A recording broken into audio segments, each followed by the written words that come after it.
Ich gehe gerade mal und probiere ein paar Sachen aus. Wenn du willst, kannst du ja mitkommen. Soll ich dir den Text abhören? Nein, du sollst mich beraten, outfitmäßig. Den Text kann ich, das habe ich dir schon 1000-mal gesagt.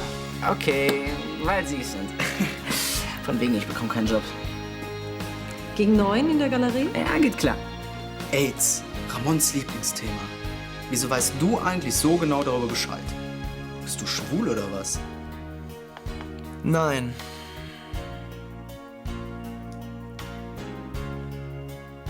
Ich bin selbst infiziert. Erlaubt ihr wohl, Schöne, dass ich euch beim Abendessen zuschaue?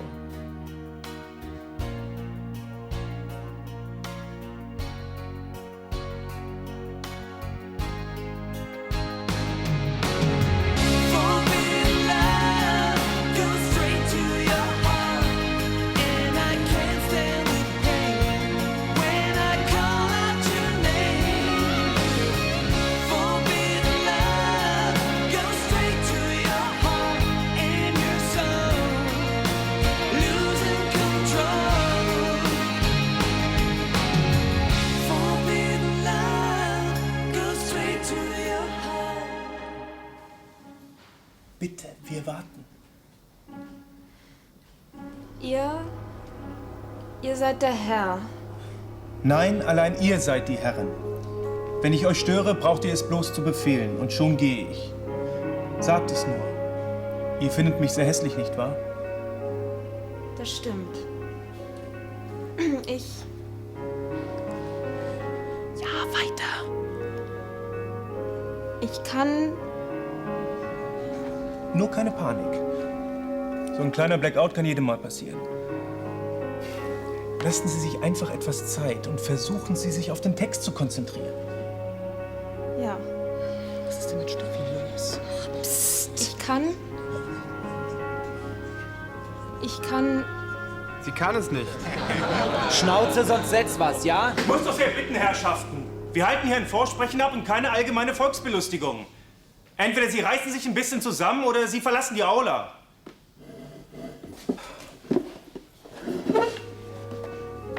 Und Sie fangen Sie einfach an, wenn Sie soweit sind. Ihr Stichwort lautet: Ihr findet mich sehr hässlich, nicht wahr? Ich kann das nicht.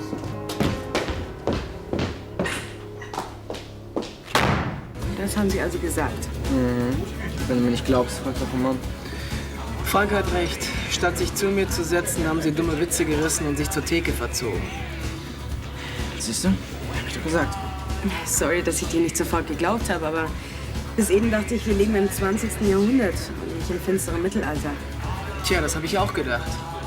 Aber seitdem Gerd und Lena wissen, dass ich infiziert bin, behandeln sie mich wie einen Aussätzigen. Na, das wollen wir doch mal sehen. Was soll das denn? Klappe halten und zuhören. Ich sagte Mund zu. Ich möchte dir eines mal klarstellen. Wenn ihr hier noch so einen dummen Spruch über Ramon und seine Krankheit bringt, dann fliegt ihr schneller raus, als ihr ausdringen könnt. Ist das klar? Wir haben doch nur Spaß gemacht. Genau. Über solche Spieße kann ich leider nicht lachen. Habt ihr das kapiert? Ja, doch. Gut. Oder gibt's noch Fragen? Prima. Dann wünsche ich euch jetzt noch viel Spaß in No Limits. Habt ihr eine Ahnung, wo Steffi hingerannt sein könnte? Ich vermute mal nach Hause, oder? Ja, würde ich auch drauf tippen. Hallo. Hi. Und? Wer hat die Hauptrolle bekommen? Also bis jetzt noch nichts entschieden. Dann läuft das Vorsprechen noch. Ich bin gleich auch noch dran. Oh, du Ärmste. Ach, wird schon schief gehen. Hoffentlich läuft es bei dir besser als bei Steffi. Also wenn ich mir vorstelle, ich müsste jetzt darum auf der Bühne stehen, ich glaube, ich würde in Ohnmacht fallen. Dann würde ich sofort auf die Bühne stürmen und dich auffangen. Und wenn dann das Ungeheuer käme, würde ich meinen Degen ziehen und um dich kämpfen. Nimm das, du Bestie! Hast du noch nicht genug? Nein? Du hast es nicht anders gewollt. Fahr zur Hölle.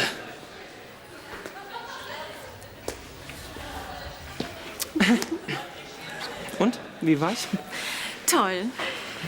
Du solltest Schauspieler werden. Finde ich eigentlich auch. Ja, dann bewirb dich doch bei der Schulaufführung. Nee, Also auswendig lernen war noch nie so mein Ding.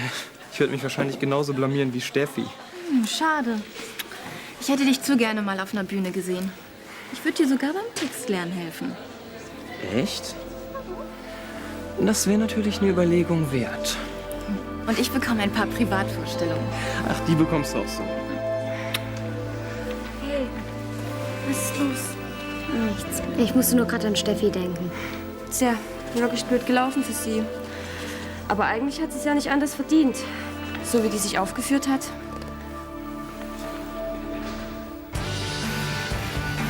Musste das sein? Natürlich. Oder hast du eine bessere Idee, mit solchen Idioten umzugehen? Also an deiner Stelle hätte ich es erst gar nicht so weit kommen lassen.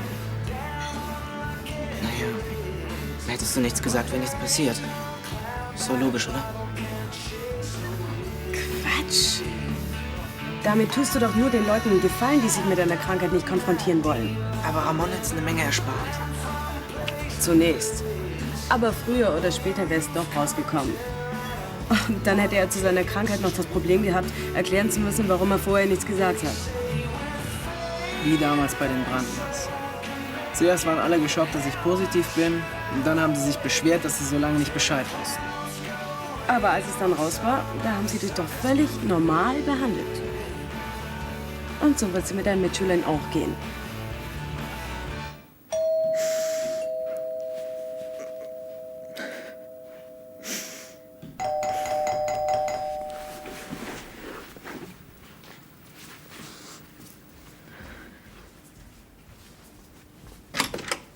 Hi. Hey, halb so schlimm. Ich hab alles vermasselt. Unsinn. Doch. Blöd rumgestanden habe ich, weil ich meinen Text nicht wusste. Du hattest einen Blackout, na und? Jede Wette, dass du vorhin nicht die Einzige warst, die das große Flattern gekriegt hat. Aber die anderen haben es wenigstens irgendwie hingekriegt. Ich kann vor Scham im Boden versinken. Ach, Steffi. Nix, ach. Ich hab mich zum Gesperrt der ganzen Schule gemacht. Gott, ich darf gar nicht denken, was morgen los ist. Was soll denn schon los sein? Na, auslachen werden die mich. Warum musste ich auch bloß meine Klappe so weit aufreißen und überall rumtönen, dass ich die Rolle schon so gut wie in der Tasche habe? Auf der anderen Seite bist du auch wirklich die Idealbesetzung. Du bist lieb. Und ich, doofe Kuh, hätte mit meiner Eifersucht fast alles kaputt gemacht zwischen uns. Ich liebe dich. Trotz deiner Eifersucht und auch ohne Hauptrolle im Theaterstück.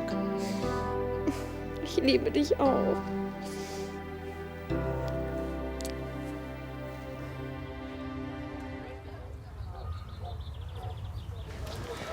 Glaubst du nicht, dass du es ein bisschen übertreibst? Von wegen. Guck doch mal, wie die mich alle anstarren. Ja, kein Wunder bei der Brille. Also an deiner Stelle würde ich noch einen Hut aufsetzen. Ha, ha, ha.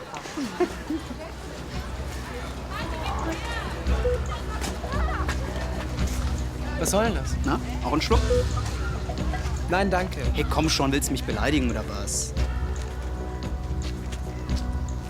Ich fass es ja nicht. Habt ihr das gesehen? Der AIDS-Krüppel will mich anstecken. Du bist ja gemeingefährlich. Die sollte man aus dem Verkehr ziehen. Aber tickst du nicht richtig? Wer hier nicht mehr richtig tickt, das bist ja wohl du. Typen wie du sollten nämlich lieber von hier verschwinden, bevor sie alle anstecken. Fass mich nicht an, du Widerling! Keine Angst, das muss er auch nicht. Sag mal, spinnst du? Was soll denn das? Ihr mit eurer Gestalt seid mir lieber als jene Menschen, die ein falsches, gemeines und undankbares Herz in sich verbergen. Das war ihr Text. Im Klartext, wenn du noch mal dein widerliches Drecksmaul aufmachst und so einen Scheiß erzählst, dann trete ich dir in die Eier, okay? Sei bloß froh, dass ich mich nicht an Mädels vergreife. Danke. Aber Sie wollen doch nicht im Ernst absagen. Bitte Sie. Was ist eine Ausstellungseröffnung ohne Sie? Nichts. Außerdem rechnet Frau Schneider fest mit Ihnen. Wer ich bin? Ich bin Charlie Schneiders Assistant und brenne unheimlich darauf, einen solchen Kunstexperten wie Sie sind, einmal persönlich begrüßen zu dürfen. Sie kommen? Das freut mich. Also darf ich Sie für heute Abend einplanen? Schön. Also bis dann.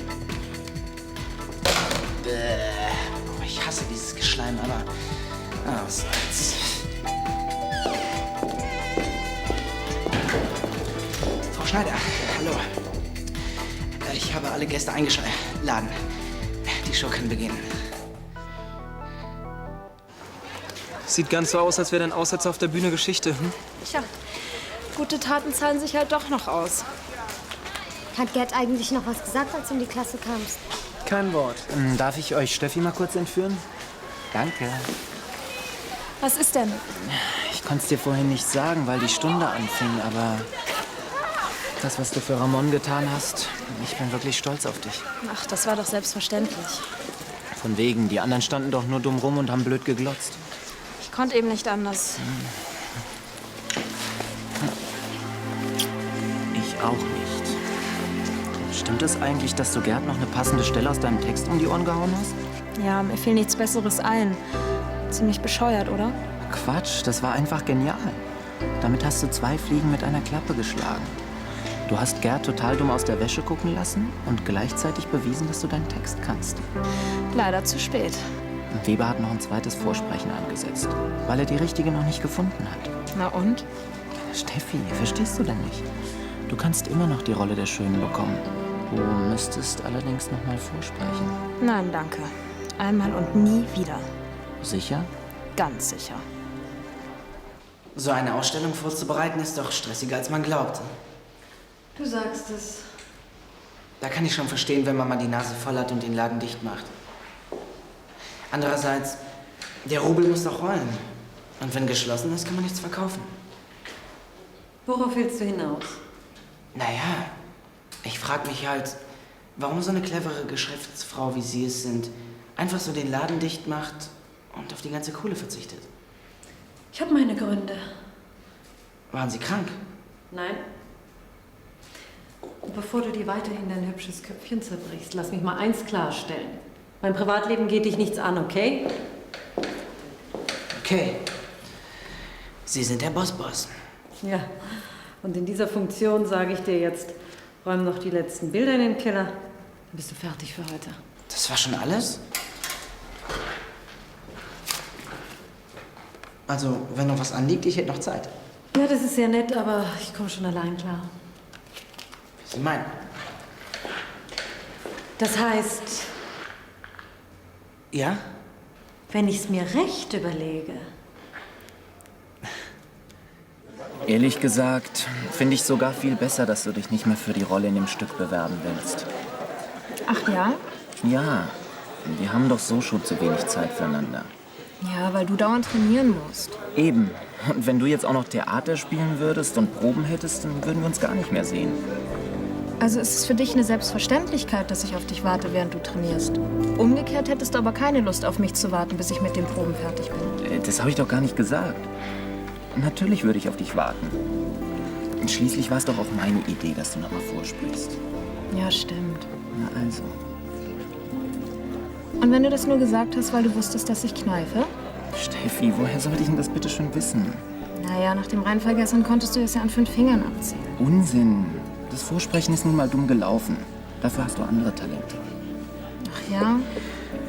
So habe ich das auch nicht gemeint. Natürlich hast du Talent. Schauspielerisches Talent. Aber das ist doch egal. Ich liebe dich so, wie du bist.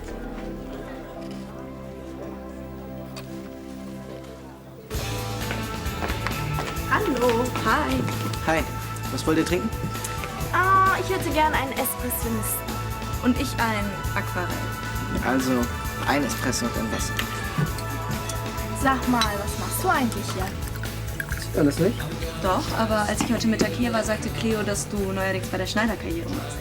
Na, das muss ja eine ziemlich kurze Karriere gewesen sein, wenn du jetzt schon wieder hinterm Zapfhahn stehst. Pass mal auf. Wenn ich so eine reiche Mutter wie du gehabt hätte, dann würde ich vielleicht auch den Großkotz raushängen müssen.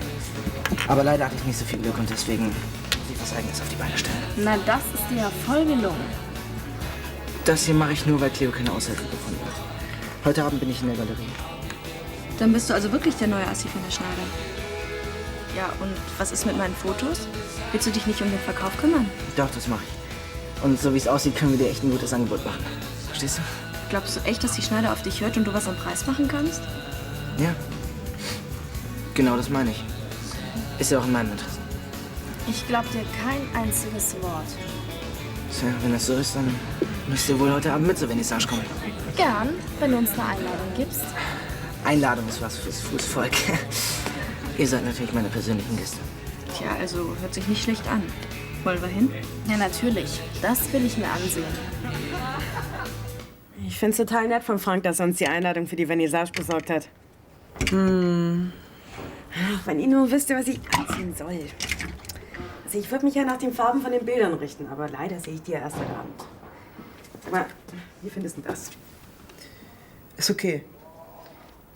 Oder doch besser das? Auch nicht schlecht. Was siehst du heute Abend an? Gar nichts. Ich komme nämlich nicht mit. Wieso das denn? Weil ich keinen Bock auf diese Wichtigtour und ihr sinnloses Gelaber habe. Aber ich? Ich habe mich wahnsinnig darauf gefreut, hier mal rauszukommen, was anderes zu sehen. Dann geh doch allein. Na toll. Damit du hier im Selbstmitleid zerfließen kannst. Was soll ich denn machen? Auf einem Bein durchs Zimmer hüpfen und singen, hurra, ich lebe noch, oder was? Na, meinetwegen, aber dich nicht so hängen lassen. Du kapierst nichts. Eines kapier ich, mein Lieber. Mit dieser Einstellung nimmst du dem Virus echt die Arbeit ab!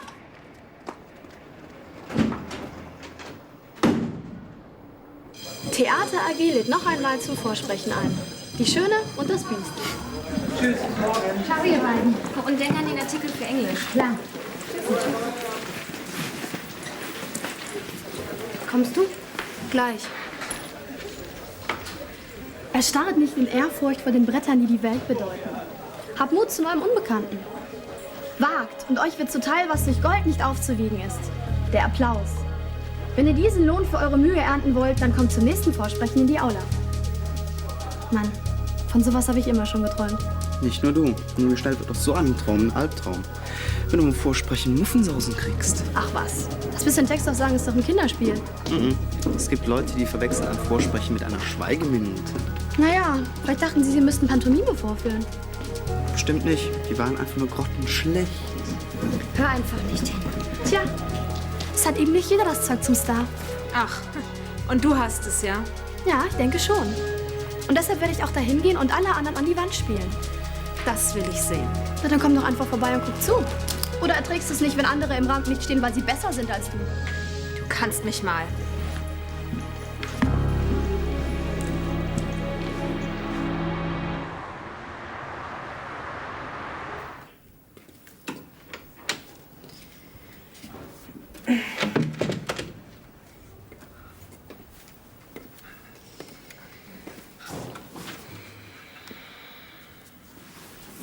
Wegen vorhin. Ich glaube, ich habe ein bisschen heftig reagiert.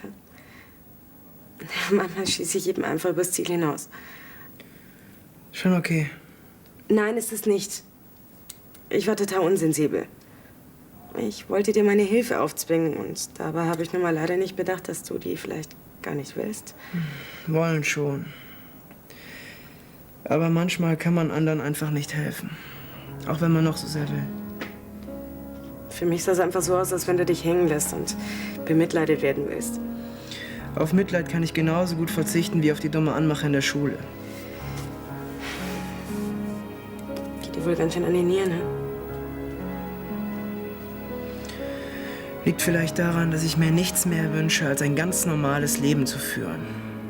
Dann kommt da so ein Trottel und macht mir klar, dass aus meinem Traum nie was werden wird.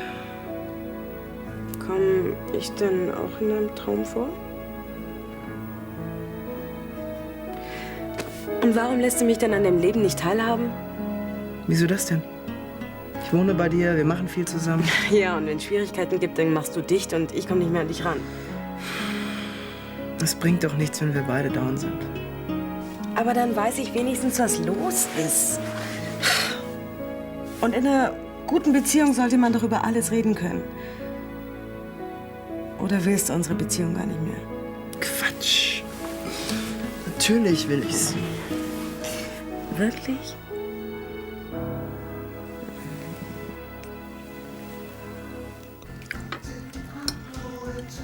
Wenn wir weiter in diesem Tempo renovieren, können wir das ganze Provisorium ja bald vergessen. Wird auch Zeit. Tim ist bestimmt froh, wenn er endlich wieder seine Ruhe hat, ha? Man gewöhnt sich an alles. Also ich finde Camping in der Wohnung gar nicht so schlecht. Du vielleicht, aber Steffi würde lieber heute als morgen ins Hotel ziehen. Stimmt's? Steffi, sprichst du nicht mehr mit uns? Was ist? Ja, das wollten wir dich gerade fragen. Wieso? Ja, du bist irgendwie abwesend. Tim hat recht, du hast den ganzen Abend noch kein Wort gesagt. Es fällt auf, wenn du nicht redest. Ist irgendwas, Kind? Hattest du Probleme in der Schule? Nein. Milli, kannst du mir sagen, was mit deiner Schwester los ist? Naja, ich glaube, es ist wegen dem Theaterstück, was wir in der Schule aufführen. Steffi hat die Hauptrolle nicht bekommen. Ja, das ist doch nicht schlimm. Dann klappt's halt beim nächsten Mal. Tim hat recht. Mach dir nichts draus. Nicht jeder ist zum Schauspieler geboren. Na toll. Ihr traut mir also nicht mal zu, dass ich so eine popelige Rolle spielen kann. Nein, ich sage damit doch Dass ich unbegabt und eine Versagerin bin, ja. Bei euch werde ich schon zeigen. Ich wollte nur... Ich weiß. Okay, das oder das? Das da. Ja? Ja? Wirklich? Hallo. Störe ich? Naja, es kommt drauf an. Wir sind ein bisschen in Eile. Wir wollen zur Vernissage. Ich wollte nur mal kurz mit Ramon sprechen. Es dauert auch echt nicht lang und es ist wahnsinnig wichtig. Bitte. Naja, gut. Ich kann mich auch im Bad umziehen. Danke. Ja, dann schieß mal los. Worum geht's denn?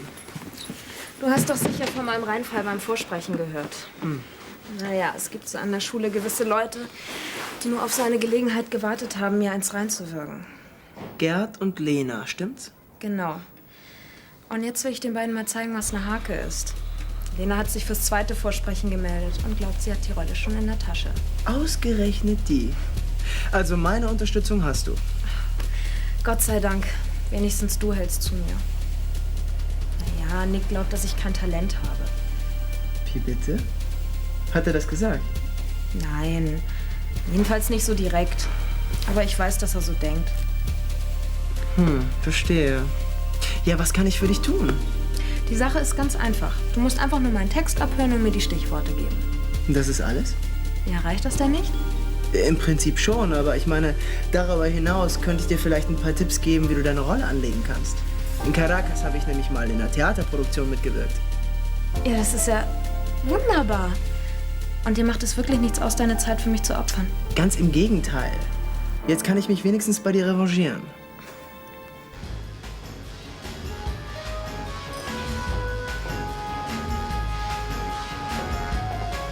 Na endlich, wo steckst du denn so lange?